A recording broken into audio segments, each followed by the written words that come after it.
Bonjour chers mystères et bienvenue sur Miss Divine, la chaîne où on apprend à évoluer ensemble. Ici on parle de développement personnel, de comment glow up, de comment atteindre le moi idéal.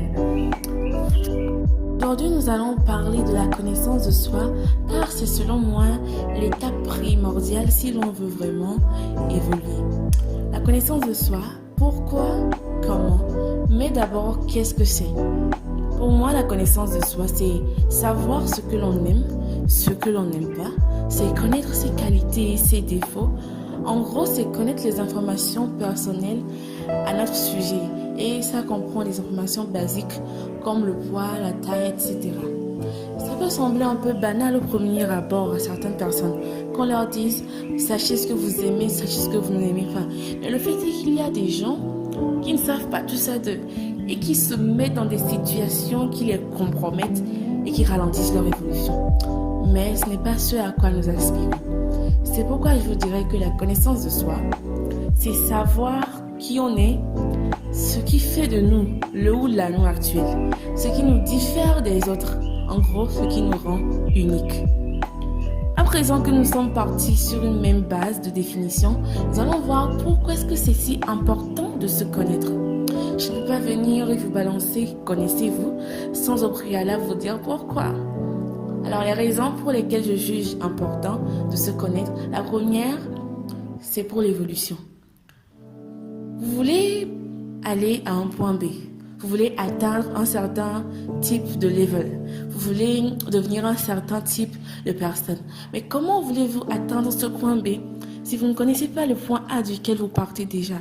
C'est-à-dire que vous ne savez pas où vous en êtes déjà, donc vous ne saurez pas la distance à parcourir pour arriver là où vous voulez aller, et donc vous ne savez pas si vous êtes prêt. Vous ne savez pas les qualités qu'il vous faudra acquérir pour devenir cette personne.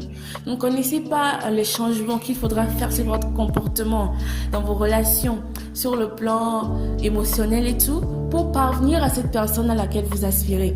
Parce que vous ne savez pas comment vous êtes actuellement. Donc la connaissance de soi va intervenir pour vous aider à faire le bilan comparatif. Je suis telle, mais je veux devenir telle. Qu'est-ce que je dois abandonner? Qu'est-ce que je dois accomplir, acquérir comme qualité? Voilà. Cela va vous aider aussi à vous situer plus tard au cours de votre évolution. C'est-à-dire que lorsque vous serez sur le chemin de l'évolution, il faudra bien que vous voyez si vous avancez ou pas, si les actions que vous avez entreprises jusque-là ont servi à quelque chose. Prenons l'exemple de quelqu'un qui a entamé le développement personnel depuis 1 an déjà. Donc si au début de cette année, elle n'avait pas fait le bilan de son comportement, de sa vie, elle ne s'était pas connue sur tous les plans, comment saurait-elle plus tard si elle a changé ou pas? Elle ne pourra pas le savoir. Mais si au départ, elle avait établi le bilan, elle s'est d'accord, je suis comme ça, j'ai tel défaut, j'ai telle qualité, je veux acquérir telle qualité, je veux laisser ce trait de comportement, je veux avoir telle personnalité, je veux être plus flegmatique par exemple, plus objective, je veux être plus rigoureuse peut-être. Eh bien, si elle ne sait pas, si elle ne savait pas déjà qu'elle n'était pas rigoureuse, elle ne voudra jamais le devenir. Donc, cela va vous permettre de vous situer par rapport à votre évolution. Aussi, la connaissance de soi va vous aider à éviter les problèmes. Par problème, j'entends les conflits, les assises inutiles, les relations infructueuses, bref, tout ce qui peut drainer votre énergie et vous amener à ne pas vous développer. La personne qui ne se connaît pas, c'est cette personne qui traîne dans tout et partout. Elle aura tendance à vivre au jour le jour. Elle n'a pas de ligne directrice et est souvent une personne qui a des relations toxiques. Pourquoi? Parce qu'elle ne sait pas qui choisir. Il faut choisir les personnes qu'on fréquente en fonction de ses préférences, en fonction de ses tolérances également. Mais cette personne qui ne se connaît pas ne saura pas ce qu'elle tolère, ce qu'elle ne tolère pas. Donc, elle aura tendance à se mélanger à n'importe quelle relation et cela va la frustrer, va la rendre colérique. Donc, c'est une personne qui aura tendance à piquer des crises de colère incompréhensibles pour les gens. Ça, c'est une caractéristique de quelqu'un qui ne se connaît pas vraiment. Or, la personne qui se connaît, elle est confiante, elle est assurée par rapport à ses décisions, par rapport à ses choix. En gros, elle sait ce qu'elle veut dans sa vie et ce qu'elle ne veut pas. Cela va lui conférer un charisme et une assurance naturelle. Et on aura tendance à respecter ce genre de personne. Mais la personne qui ne se connaît pas, n'importe qui pourra venir la faire douter d'elle-même, la faire douter de ses projets, la descendre en réalité. Mais ça, ce n'est pas ce qu'on veut pour nous. La connaissance de soi peut aussi vous aider à améliorer vos relations. C'est comme éviter les problèmes, mais pas exactement. Améliorer vos relations dans le sens où vous saurez ce que vous ne voulez pas, donc vous saurez vers qui aller. Vous saurez vers quelle personne aller, quelle relation entretenir avec les gens. Parce que vous savez que dans telle situation, je me mets tellement en colère, cette situation-là me met tellement hors de moi. Je ne veux pas que les gens me voient comme ça. Donc je n'irai pas auprès des gens qui me mettent dans ces situations-là. Ce genre de comportement ne me plaît pas, me révulse. Donc je n'irai pas auprès des gens qui ont ce genre de comportement-là. Cela ne veut pas dire que tout le monde, n'importe quelle personne que tu éviteras, cela veut dire qu'elle a un comportement qui te met hors de toi. Mais voilà, tu sais ce que tu veux, ce que tu ne veux pas. Donc tu sais vers qui aller et vers qui ne pas aller. Ça va te permettre aussi de pouvoir mettre cette ligne de démarcation entre toi et tes proches, tes amis, ta famille. Si tu ne veux pas dans certains langages, lorsqu'on s'adresse à toi. Par exemple, il y a des personnes, je pense pas que quelqu'un aime les insultes, aime qu'on l'insulte, même pour blaguer. En tout cas, moi, j'aime pas les insultes, même pour blaguer, j'aime pas. Moi qui sais que je n'aime pas les insultes, les injures, je vais pouvoir demander plus facilement à ma famille de ne pas tenir un certain langage avec moi. Et ce sera parce que je me connais bien et que je ne veux pas me mettre dans certains états. Et ce sera tout à votre honneur. Mais également avec ceux qui vous sont moins proches, cela va vous aider à mettre la ligne de démarcation. Parce que ceux qui ne vous sont pas proches ne savent pas vraiment qui vous êtes réellement. Elles auront peut-être entendu des choses à votre sujet et tout, mais elles ne vous connaissent pas. Donc elles ne sauront pas vraiment comment se comporter avec vous.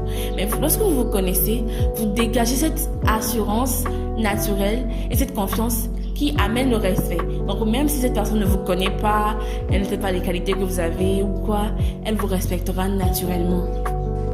Donc cela va vous permettre de vraiment améliorer vos relations avec vos proches, mais avec ceux qui ne vous sont pas vraiment proches aussi. Dans la même logique, ça va vous permettre d'être plus heureux dans votre vie. Plus heureux comment? Lorsque vous vous connaissez, vous savez enfin ce que vous aimez, ce que vous n'aimez pas. Donc vous savez quoi éloigner de vous et quoi rapprocher de vous. Qui aussi éloigner de vous et qui rapprocher de vous. Vous vous mettez dans les conditions pour être heureux. Vous serez en paix avec vous-même. Je me suis jamais sentie autant heureuse que lorsque je me suis connue et que j'ai pris des décisions pour ma vie en fonction de comment je me connaissais. Ça donne une telle paix, une telle réjouissance de soi. Connaissez-vous, ça en vaut vraiment la peine. Vous serez heureux dans la vie. Vous serez libre d'aller dans des endroits qui vous plaisent. Vous vous sentirez plus obligé de faire des choses qui ne vous correspondent pas. D'accord? Ça, c'est une liberté, carrément, pour l'esprit. On se sent plus libre, plus en paix, plus en joie. Et voilà, on est plus heureux. Aussi, voilà la fin de la rubrique. Pourquoi se connaître? Maintenant, on va savoir comment se connaître. Parce qu'on a tendance à nous dire, ouais, faites ci, faites ça. Et on ne nous dit pas souvent comment. On peut se connaître d'abord en faisant des introspections. Une introspection, c'est, en grande ligne, lorsque tu t'assois et que tu te sondes, tu t'observes intérieurement, pas devant, peut-être devant un miroir si tu veux, mais tu t'observes intérieurement, tu sondes tes comportements. Et cela peut passer par le rappel des expériences passées. Tu peux te rappeler les expériences que tu as vécues, peut-être les réactions que tu as eues en cas de colère, les réactions que tu as eues en cas de tristesse, pas dans le passé lointain, mais vraiment récemment. Parce que les gens changent, vous changez. Celle que vous étiez ou celui que vous étiez il y a 8 ans n'est plus la même personne aujourd'hui. Donc vous vous remémorez les faits récents et vous analysez vos réactions par rapport à ce qui s'est passé. Comment est-ce que je suis? Comment est-ce que je réagis lorsque je suis en colère? Comment est-ce que je réagis lorsque je suis triste? Comment est-ce que je réagis lorsque je suis en joie? Qu'est-ce que j'aime? Qu'est-ce que je n'aime pas? Qu'est-ce qu'on m'a fait pour que je me fâche? Qu'est-ce qu'on m'a fait pour que je sois en joie? Voilà. vous analysez, vous vous introspectez. C'est une observation personnelle. Et même si même si ce n'est pas pour vous connaître, ça en vaut vraiment la peine. Mais aussi, on peut se connaître à travers les tests de personnalité.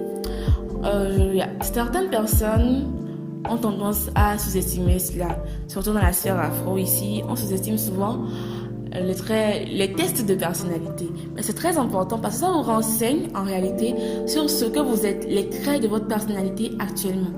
Et il faut savoir une chose, c'est que la personnalité n'est pas figée. Ce n'est pas une chose qui est ancrée dans le marbre, non. Votre personnalité aujourd'hui n'est que le résultat de ce que vous avez vécu depuis le début de votre vie. Et c'est changeable, c'est remédiable. Si vous aviez été dans d'autres situations, vous aurez d'autres comportements. Voilà. Donc le test de personnalité que je peux vous recommander, c'est le MBTI test que j'ai testé et que j'ai approuvé parce que ça s'est révélé vraiment vrai sur la plupart des points, la plupart. Donc moi, quand je l'avais fait, j'avais été cataloguée d'innovatrice dans la catégorie des analystes. Les innovateurs, ce sont des gens qui ont des idées progressistes, des idées révolutionnaires qui peuvent vraiment changer la vie des gens, mais qui vont dans le sens contraire de la vie générale. Bon, pas mais, ils vont dans le sens contraire de la vie générale et c'est plutôt apprécié généralement. Et ça m'a plutôt plu, j'ai trouvé ça vrai, mais là où il y a eu un problème, c'est qu'ils ont dit ce sont des gens qui ne mènent pas vraiment à terme leur projet.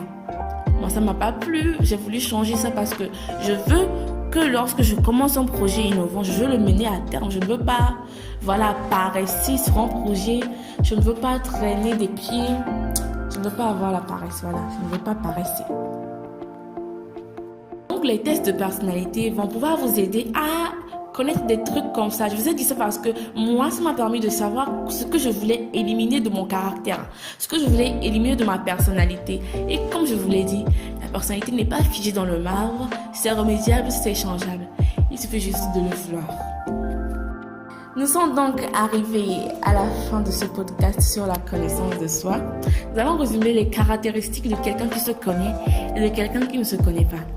En gros, quelqu'un qui se connaît, elle est assurée, elle est confiante, elle est charismatique et elle ne se force pas.